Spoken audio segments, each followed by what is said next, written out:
Welcome to Guide Guru. We hope this video helps. Kansui is the only authentic way to make ramen noodles yellow.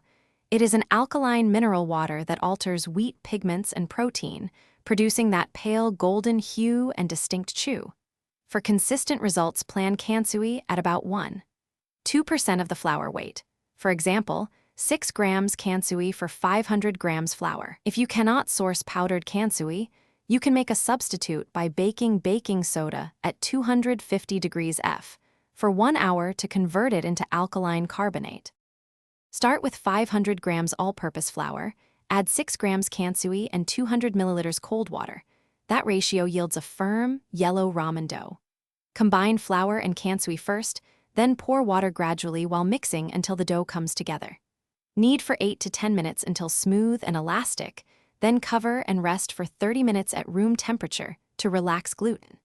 If dough feels too dry, add 5 to 10 milliliter increments of water. Too wet, add a few grams of flour. After resting, divide dough and roll to between 1, 5 and 2, 0 millimeters thickness for typical ramen strands, thinner for Hakata style, thicker for chewy bowls. Lightly dust with about 5 grams cornstarch per 100 grams of noodles when folding and cutting to prevent sticking. Cut strands to your desired width, unfold, and cook in vigorously boiling water for 45 to 60 seconds for fresh Kansui noodles. Drain and briefly rinse under warm water to remove surface. Thanks for watching.